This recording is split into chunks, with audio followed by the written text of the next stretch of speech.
મિત્રો 7.3 નંબરનો જે આપણે દાખલો ગણ્યો એ દાખલો બીજી રીતે પણ ગણી શકાય. એના માટે જે સૂત્ર ખરું એ સૂત્ર આપણે આપવાનો પ્રયત્ન કરીએ છીએ. અહીં સમીકરણ આવું આપેલું છે, I2 ગેસ આવું આપેલું છે, I2 gas reversible twice ionic gas આવું આપેલું છે. મિત્રો આના માટે આપણે Kp શોધવાનો છે. શું શોધવાનો છે? Kp. એના માટે આ Kp શોધવાનો હોય તો બંનેના આંશિક દબાણ આપણે શોધવા પડશે. એના માટે એક સૂત્ર છે, એ સૂત્રનો આપણે ઉપયોગ કરીશું. આવું સૂત્ર આપેલું છે, Kp એ બરાબર એના કદથી ટકા ગુણાકારનો કુલ દબાણ ભાગાકારનો 100 આવું આપેલું છે. આપને ખ્યાલ હોય તો Pa આયોડિનનું આંશિક દબાણ, આયોડિન પરમાણુનું આંશિક દબાણ, તો એના પ્રતિ ટકા કેટલા આપેલા છે? તો 40% આયોડિન છે. કેટલું? 40%. તો 40% ગુણાકારનો કુલ દબાણ કેટલું છે મિત્રો? તો કુલ દબાણ આપને ખ્યાલ હોય તો 10⁵ પાસ્કલ. આ ટકા એ આ રીતે બસાવું છે, 10⁵ પાસ્કલ અપોન 100. આનું સાદુરૂપ આપશો તો આયોડિનનું આંશિક દબાણ આવશે 1 0 જતું રહ્યું બરાબર 4 ગુણાકારમાં 10⁴ 1 ગઈ એટલે આટલું આંશિક દબાણ છે બરાબર. અહીં આયોડિનનું I2 અણુનું આંશિક દબાણ કેટલું? જો 40% આ હોય, આયોડિન સંતુલન 40% હોય તો બાકી કેટલું રહે? 60%. તો 60 ગુણાકારમાં 10⁵ અપોન 100. ફરીથી 1 0 જતો રહ્યું અને 6 ગુણાકારમાં 10⁴. આટલું બંનેનું આપણે દબાણ આવતું હોય. દબાણ શેમાં લેવાનું? પાસ્કલની અંદર દબાણ તમારે લીધેલું છે. ઓકે. હવે આપણે વાત કરીએ. હવે તમારે Kp શોધવાનું.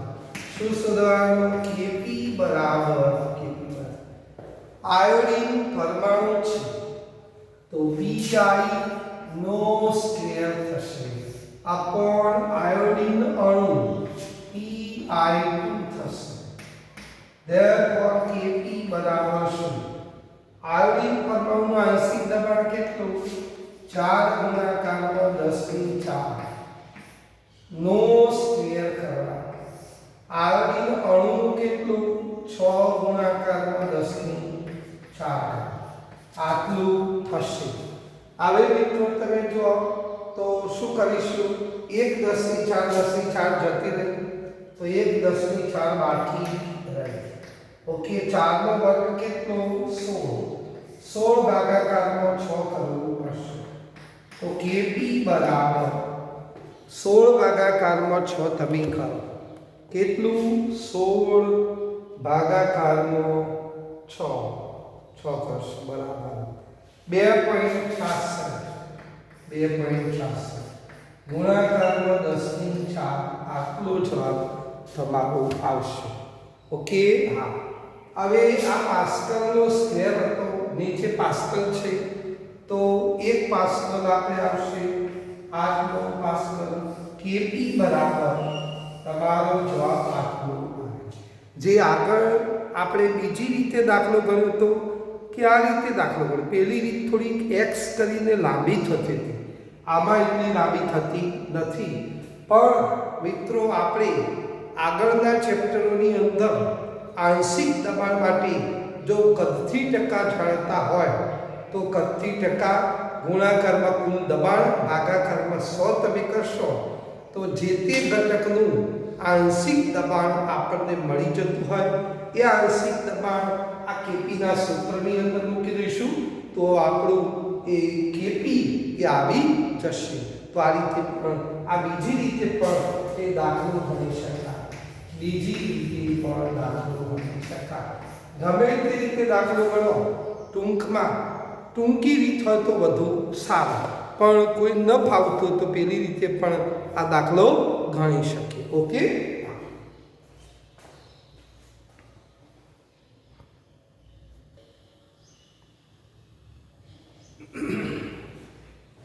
મિત્રો 7.4 ની અંદર સ્વાધ્યાયની અંદર આવો એક પ્રશ્ન આપેલો છે જેની દરેક પ્રક્રિયા માટે સંતુલન અચળાંક કેસીના મૂલ્યો સૂત્રો એ તારો દર્શાવો આવું છે. કેસી એટલે શું?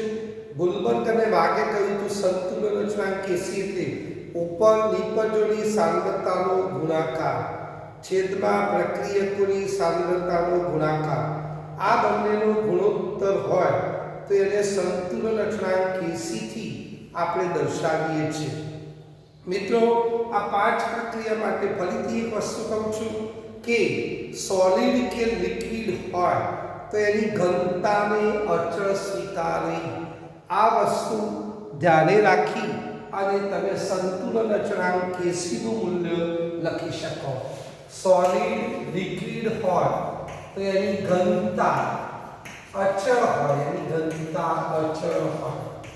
અને એટલે એ લખવામાં આવતી નથી. આ વસ્તુ ખાસ રાખજો. હવે ધારો કે આ છે તો આના માટે કેસી લખવું હોય તો ઉપર નિપજોની સાંદ્રતાનો ગુણાકાર છેદમાં પ્રક્રિયકોની. તો નાઇટ્રિક ઓક્સાઇડ આ જે એનો લખેલો છે એ એનોની સાંદ્રતા ખરી, એનો સહગુણકમાં 2 છે તો સ્ક્વેર કરીશું. ગુણાંક સરવાળો છે તો અહીં આપણે ગુણાકાર કરવાનો. Cl2 ની સાંદ્રતા અપોન નાઇટ્રોસિલ ક્લોરાઇડ ની સાંદ્રતાનો સ્ક્વેર થશે. અહીં બધા ગેસીસ સ્વરૂપે છે, અહીં સોલિડ કે લિક્વિડ નથી. સોલિડ કે લિક્વિડ હોય તો એ જે તે પદાર્થની સાંદ્રતા ઘનતામાં દર્શાવવાની હોય એ વખતે એ સોલિડ કે લિક્વિડને આપણે એમની ઘનતાને અચળ સ્વીકારી અને પછી લખતા હોતા નથી. ઓકે, હા. અહીં બીજું એક સમીકરણ આપેલું છે. 2 મોલ કોપર નાઇટ્રેટ છે તો એમાંથી અહીં ક્યુપ્રસ ઓક્સાઇડ બને છે, બરોબર, અને 4 mall nitric oxide, 1 mall oxygen વાયુ બને છે. આનામાંથી આપણે કેસી બતાવવું હોય તો હવે મિત્રો ફરીથી કહું કે સોલિડ હોય, કોણ હોય? સોલિડ. તો આ સોલિડ છે, આ સોલિડ છે, એમને આપણે અચળ સ્વીકારીશું. તો પછી આ બેને દર્શાવવાના નહીં, તો બાકીના 2 સ્ટેપ નિપજોને આપણે દર્શાવવાના. તો કોણ થશે? નાઇટ્રિક ઓક્સાઇડની સાંદ્રતાનો સ્ક્વેર ઇન્ટુ O2 ની સાંદ્રતા આપણે આવું થશે, બરોબર. કોપર નાઇટ્રેટ કે ક્યુપ્રસ ઓક્સાઇડ બંને સોલિડ સ્વરૂપે હોવાથી એમની ઘનતાને અચળ સ્વીકાર. ઓકે, હા. ચલો ત્રીજાની અંદર આપણે કહું આ ઇથાઇલ એસિટેટ છે. ઇથાઇલ એસિટેટ આ ઓર્ગેનિક કેમિસ્ટ્રીમાં નામ આવશે એ વખતે આપણે ખબર પડશે. ઇથાઇલ એસિટેટ પાણી છે, આ એસિટિક એસિડ છે, એસિટિક એસિડ. ઓર્ગેનિક કેમિસ્ટ્રીમાં તમને કહેશે આ ઇથેનોલ છે, ઇથેનોલ. આ મિત્રો એક્વાયસ સ્વરૂપે હોય તો એ લખવાનું છે, પણ લિક્વિડ સ્વરૂપે હોય તો એમની સાંદ્રતા અચળ રહેશે, એટલે H2O ને લખવાના નથી. તો બાકીનું જે વધે તો Kc બરાબર ઉપર કોની સાંદ્રતા? એસિટિક એસિડની સાંદ્રતા Cl3COOH ઇન્ટુ કોની સાંદ્રતા? ઇથેનોલ C2H5OH OH ની સાંદ્રતા અપોન ઇથાઇલ એસિડની CH3COO2H5 આ રીતે થતું હોય છે। તો Kc બરાબર આ રીતે લખવાનું, પાણીની સાંદ્રતા લિક્વિડ સ્વરૂપે હોવાથી એને અચળ સ્વીકારી આ લખ્યું નહીં, આમાં આ બે લખ્યા નહીં, આ રીતની વાત। ચલો અહીં આપણે જો ચોથાની અંદર ફેરિક આયન છે મિત્રો, Fe+3 હોય તો ફેરિક આયન કહેવાય, Fe+2 હોય તો ફેરસ આયન કહેવાય। આ હાઇડ્રોક્સાઇડ આયન છે। આ બંને તમે જો તો જલીય સ્વરૂપે છે, એક્વા સ્વરૂપે છે, પણ ફેરસ હાઇડ્રોક્સાઇડ ખરો એ ફેરસ હાઇડ્રોક્સાઇડ એ કયા સ્વરૂપે આપેલો, એક મિનિટ અહીં લખવામાં કંઈ ભૂલ છે એ આપણે જોઈએ। તો ફેરિક હાઇડ્રોક્સાઇડ ઓર FeOH પ્રાઇસ, કારણ કે બેલેન્સ કરવું પડે, 3 OH છે તો 3 આપણે કરી દીધા। હવે આ સોલિડ સ્વરૂપે છે, સોલિડ સ્વરૂપે તેની ઘનતા અચળ રહેશે માટે લખીશું નહીં। તો Kc બરાબર હવે નિપજોમાં કોઈ રહ્યું ના રહ્યું તો 1/, હવે પ્રક્રિયકો કોણ છે મિત્રો, તો ફેરિક આયન Fe+3 અને OH- ની સાંદ્રતા જે ખરી અહીં 3 મોલ છે તો એનો આપણે ઘન કરી દઈશું। તો Kc બરાબર આવું થતું હોય, સોલિડ હોય કે લિક્વિડ એની ઘનતાને અચળ સ્વીકાર। મિત્રો 5મા નંબરની વાત કરો, આયોડિન આપેલું છે। કોણ છે આયોડિન? મિત્રો મેં પહેલા પણ કહ્યું હતું કે આયોડિન I2 અણુ ઘન સ્વરૂપે છે, વત્તા 5 મોલ એ ફ્લોરિન વાયુ છે, એમાંથી આયોડિન પેન્ટાફ્લોરાઇડ બને છે। કોણ? Iodine pentafluoride, iodine pentafluoride. મિત્રો કોઈ સાહેબે કોઈ ચેપ્ટરની અંદર કહ્યું હશે કે આવું જે સંયોજન ખરું એ આંતર હેલોજન સંયોજન છે। કયું સંયોજન છે? આંતર હેલોજન।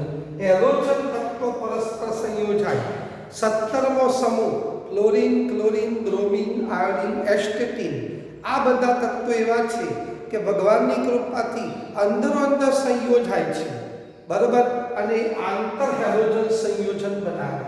આ જે સંયોજન આંતર હેલોજન સંયોજન, બરાબર। અહીં VSEPR ના સિદ્ધાંત અને એની અંદર બંધારણીય સૂત્રો અને એની અંદર એ આયોડિન પેન્ટાફ્લોરાઇડ એ બંધારણ સાહેબે આપ્યું હશે, આપને ખ્યાલ હોય તો। તો અહીં સોલિડ છે, આયોડિન સોલિડ છે, તેની ઘનતા એ અચળ સ્વીકારવી પડશે, તો આપણે આ લખવાનું નહીં। તો બાકીના બે રહ્યા, તો Kc બરાબર અહીં IF5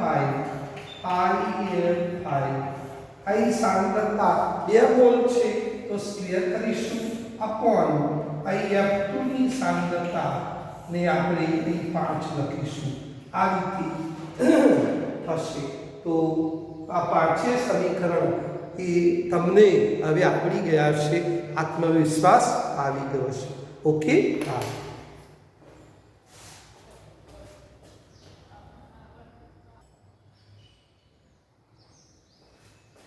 અહીં તમે જોશો 7.5 ની અંદર નીચેની દરેક પ્રક્રિયા માટે Kp નું મૂલ્ય આપેલું છે। આ Kp ના મૂલ્ય પરથી Kc નું મૂલ્ય શોધવાનું। જો મિત્રો Kp નું મૂલ્ય આપેલું હોય અને Kc નું મૂલ્ય શોધવાનું હોય તો બંને વચ્ચેનો સંબંધ દર્શાવતું એક સમીકરણ આપણે જોયું હતું કે વાયુ પ્રણાલી માટે, કઈ પ્રણાલી માટે? વાયુ પ્રણાલી માટે આપણે ખબર હોય તો Kp બરાબર Kc RT ∆Mg આવો ખ્યાલ હોય તો વાયુ માટે એટલે ગેસીસ કરેલું છે। હવે Kp આપેલું છે, Kc શોધવાનું છે, તો સંતુલન અચળાંક Kc શોધવાનો છે. R વાયુ અચળાંક છે જેની કિંમત 0.08314 આવું આપેલું છે લીટર 12 પ્રતિ મોલ કેલ્વિન. મિત્રો R ની કિંમત એ આપણે યાદ રાખવી પડશે, બરાબર. એ અમુક જગ્યાએ કેલરીની અંદર હોય છે 1.987 હોય છે, અમુક જગ્યાએ આવી કિંમત આપેલી હોય તો એ પણ યાદ રાખવાનું. ટેમ્પરેચર આપેલું છે 500 કેલ્વિન. ડેલ્ટા Ng બરાબર તો મિત્રો નિપજોના મોલમાંથી પ્રક્રિયકોના મોલ તમે બાદ કરો. અહીં પ્રક્રિયા આપેલી છે, બધી આખી પ્રક્રિયાની અંદર પ્રક્રિયકો અને નિપજો વાયુ સ્વરૂપે છે. હવે તમે જોશો કે નિપજોના મોલ કેટલા 2 ને કેટલા છે 3, તો 3 ઓછા પ્રક્રિયકોના મોલ કેટલા છે 2, તો 2, તો 3 માંથી 2 ગયા એટલે 1 મોલ ડેલ્ટા Ng આવી ગયું. હવે મિત્રો આ બધી વસ્તુ આ સમીકરણની અંદર તમે મૂકી દેશો તો આપણો Kc સંતુલન અચળાંક આવી જવાનો. તો Kc બરાબર જે શોધવાનો છે એને સૂત્રનો કરતા બનાવી દઈએ તો Kp upon RT delta Ng આ પ્રકારનું થયું. Kp નું મૂલ્ય કેટલું છે મિત્રો? તો 1.5 ગુણાકારમાં 10 ની -2 છેદમાં R ની કિંમત 0.8314 ટેમ્પરેચર 500 કેલ્વિન. ઉપર તમે ડેલ્ટા Ng 3 મોલ હતા 2 અને 3 એમાંથી 2 મોલ પ્રક્રિયકના બાદ કર્યા તો 1 તો ઉપર લખવાનું 1. હવે 1 લખો કે ના લખો કોઈ ફેર પડતો નથી. આ અનુસાર Kc બરાબર 1.8 10 ની -2 છેદમાં આ બંનેનો ગુણાકાર કરીશું. તો આ બંનેનો ગુણાકાર કેટલો આવે છે એ જોઈએ. 0.08314 ગુણાકારમાં 500 બરાબર 41.57. હવે આ બંને છે 1.8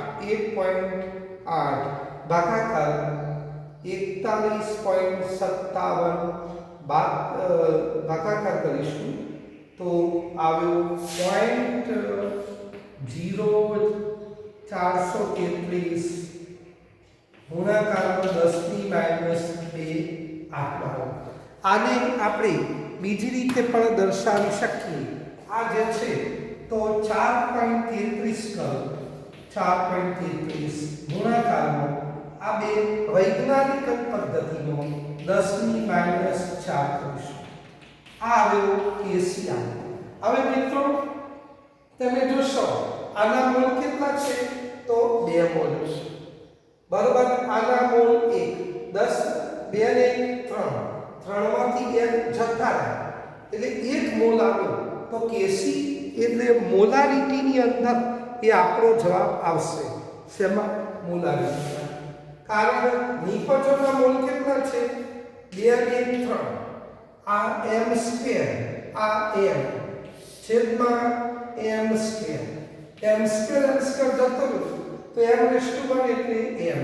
તો આ Kc સંતુલન અચળાંક એકમ સહિત આપણે લખ્યો 4.33 ગુણાકારમાં 10 ની -4 મોલ. આટલો આપણો જવાબ. તો આ રીતે આ એક પ્રક્રિયા માટે Kp પરથી Kp નું મૂલ્ય આપણને આપેલું છે અને Kc નું મૂલ્ય શોધવાનું છે. આવી ગયું. ઓકે.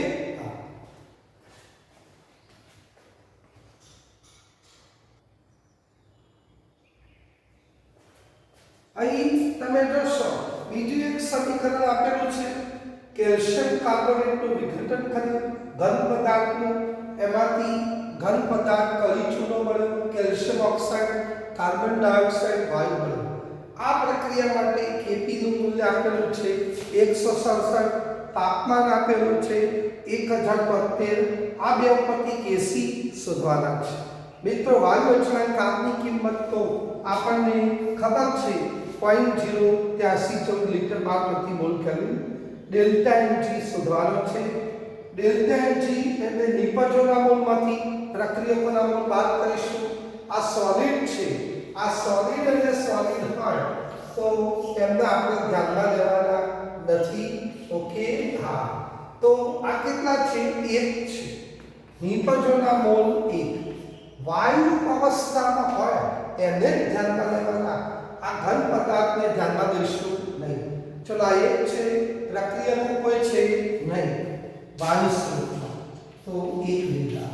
આ અનુસાર ફરીથી આપણે આ સૂત્રની અંદર કિંમતો મૂકીએ અને Kc ના સૂત્રનો કરતા બનાવીએ તો Kc બરાબર Kp upon RT delta Mg થશે. આ Kp ની કિંમત 167 છે. R વાયુ અચળાંકની કિંમત 0.08314 છે. ગુણાકારમાં ટેમ્પરેચર 1073 આપેલું છે. ઉપર ડેલ્ટા Mg કેટલો? તો 1 આપેલો છે, એ 1 મૂકીશું. તો પહેલા આપણે આ બેનો ગુણાકાર કરીશું. બરાબર, 167 ઉપર છે છેદમાં આ બેનો ગુણાકાર કેટલો થાય એ જોઈએ. 0.08314 આપેલો છે. ગુણાકારમાં 1073 બરાબર 89.29 આપેલું છે. ધેરફોર Kc બરાબર, હવે તમે જો 167 ભાગાકારમાં 89.209 બરાબર 1.87 આપેલું છે. 1.8728 આ Kc નું મૂલ્ય મિત્રો આટલું આવી ગયું. હવે કયો એકમ લખીશું એ પણ જોઈએ કે Kc બરાબર આપણે તમે નિપજો કોણ છે? આ એક જ છે એટલે m આવી. અહીં છેદમાં પ્રક્રિયા કોણ છે? તો સોલિડ સ્વરૂપે પાણીની ઘનતા હોય નહીં, આ એક m, તો અહીં m લખી કાઢીશું. આ રીતે Kc નું મૂલ્ય એ આપણે 1.872 મોલ પ્રતિ લિટર અથવા મોલર આવી ગયું. ઓકે, આ રીતે આ પ્રશ્નનો જવાબ આપી શકાય.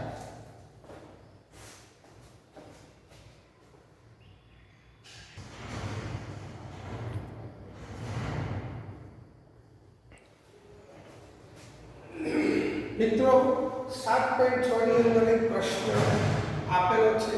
નીચેની પ્રક્રિયા માટે સંતુલન અચળાંક Kc નું મૂલ્ય આપેલું છે.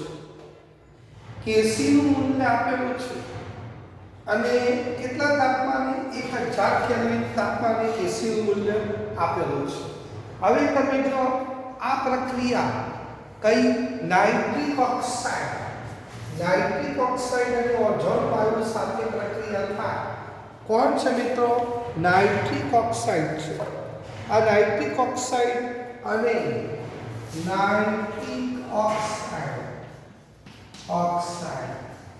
અને બીજું આપેલું છે ઓઝોન વાયુ. બંને વચ્ચે પ્રક્રિયા થાય તો નાઇટ્રોજન ડાયોક્સાઇડ બને છે.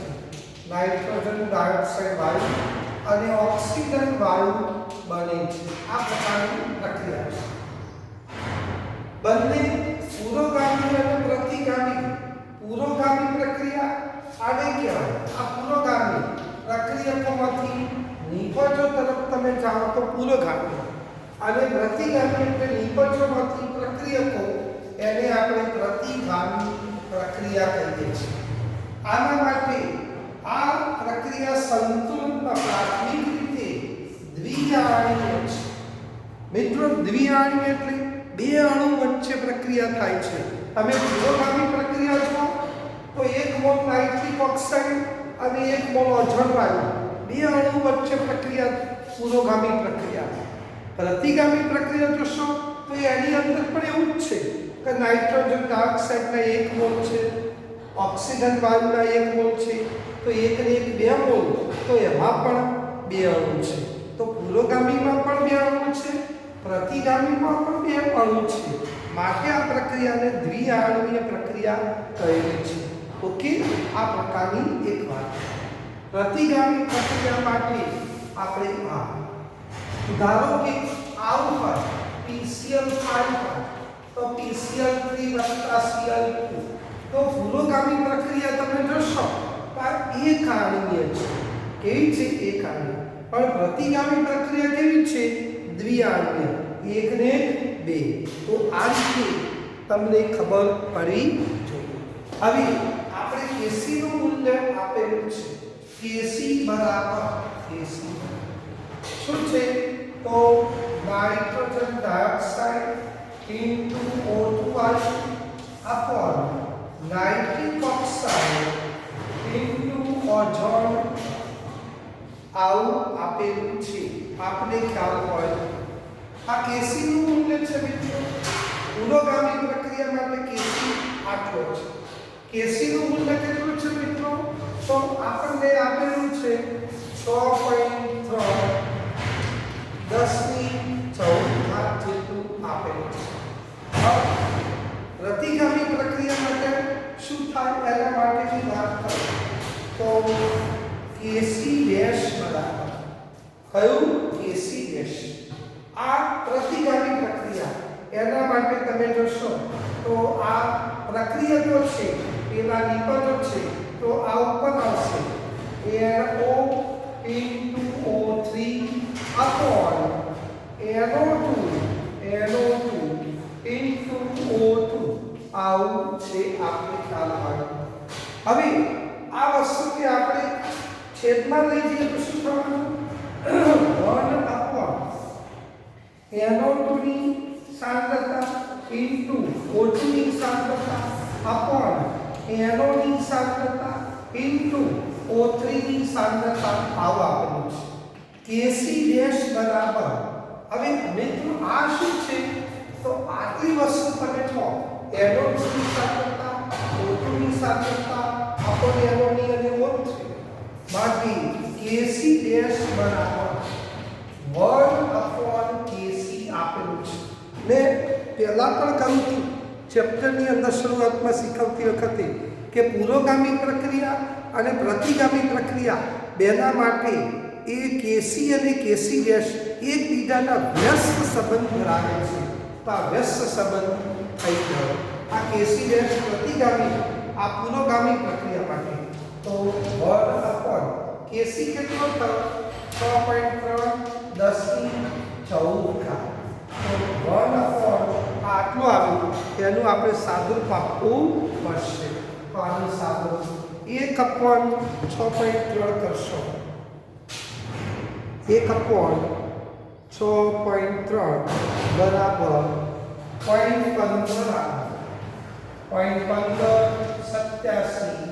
10 ની પ્લસ છે ઉપર જશે તો માઇનસ આટલી થાય. ઓકે, હવે હજી પણ તમે આ જવાબ ખરો એને હજી સાદું આપવાનો પ્રયત્ન કરીશું. વૈજ્ઞાનિક પદ્ધતિમાં લખો તો Kc ડેશ બરાબર તમે જમણી બાજુ જવાના. તો આપણે એક તો નાનો છે, જમણી બાજુ જવાના 1.587 10 ની એક અહીં વધારશો એટલે -15 જેટલો. આ પ્રતિગામી પ્રક્રિયા માટે Kc ડેશ આવી ગયો. કોના માટે? પ્રતિગામી પ્રક્રિયા માટે Kc ડેશ. આ રીતે આ પ્રશ્ન પુરોગામી પ્રક્રિયા માટે અને પ્રતિગામી પ્રક્રિયા માટે એ એકબીજાના Kc ડેશ અને Kc એકબીજાના વ્યસ્ત સંબંધ હોય. આ બંનેનો ગુણાકાર કેટલો થાય? 1 જેટલો થતો હોય. તો આ એની વાત.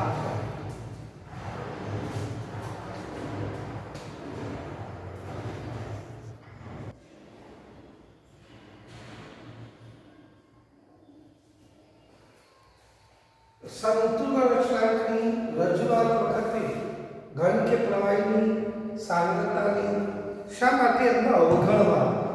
તો અવગણવાનું કારણ શું મિત્રો? ઘન કે પ્રવાહી પદાર્થ હોય તેમની જે મોલર સાંદ્રતા ખરી, મોલર સાંદ્રતા એટલે ઘનતા જે તે તાપમાને અચળ હોય છે. આથી એમની સાંદ્રતાને લગતા નથી, અચળ સ્વીકારીએ. દાખલા તરીકે એક ઉદાહરણ આપણે આપીએ કે કેલ્શિયમની જગ્યાએ બેરિયમ કાર્બોનેટ છે, બેરિયમ કાર્બોનેટ, તો BaO સોલિડ વત્તા CO2 ગેસીસ, તો સોલિડ હોય એમની ઘનતા અચળ સ્વીકારવાની. તો Kc બરાબર આપણે CO2 વાયુની સાંદ્રતા લખીએ છીએ. ઓકે, આ રીતે જો સાંદ્રતા ઓકે આ રીતે. હવે ધારો કે આની જગ્યાએ આપણે બીજું એક લીધું કે ઇથાઇલ એસિટેટ, કોણ ઇથાઇલ એસિટેટ એકલાસ વત્તા H2O લિક્વિડ, તો એમાંથી અહીં એસિટિક એસિડ અને અહીં દાખલા તરીકે ઇથેનોલ હોય, આ રીતે આપેલું છે. તો સોલિડ કે લિક્વિડ હોય, સોલિડ કે લિક્વિડ તેમની ઘનતા એ અચળ હોવાની, એટલે પાણીની સાંદ્રતાને અચળ સ્વીકારવાની. આગળ તમે કોઈ જગ્યાએ જોયું હશે અથવા સાહેબે વાત કરી છે અથવા વાત કરવામાં આવશે પાણીની સાંદ્રતા અચળ છે. 55.55 જેટલી પાણીની નિર્બળ વિદ્યુત વિભાજ્ય છે, એની સાંદ્રતા અચળ સ્વીકારે. માટે તમે Kc તમે લખશો તો એસિટિક એસિડની સાંદ્રતા ઇન્ટુ ઇથેનોલની સાંદ્રતા અપોન ઇથાઇલ એસિટેટની સાંદ્રતા કોની ઇથાઇલ એસિટેટની સાંદ્રતા. તો અહીં પાણીની સાંદ્રતાને આપણે અવગણી દીધી, અહીં બેરિયમ ઓક્સાઇડની સાંદ્રતાને અવગણી દીધી અને બેરિયમ કાર્બોનેટની, કારણ કે ઘન સ્વરૂપે છે એટલે અવગણી, પ્રવાહી સ્વરૂપે છે એટલે પાણીની સાંદ્રતા અવગણી. કારણ કે જે તે પદાર્થની મૂળ સાંદ્રતા એટલે ઘનતા જે તે તાપમાને અચળ હોય છે, માટે એમને ધ્યાનમાં લેવામાં આવતી નથી. ઓકે, આ એક વાત.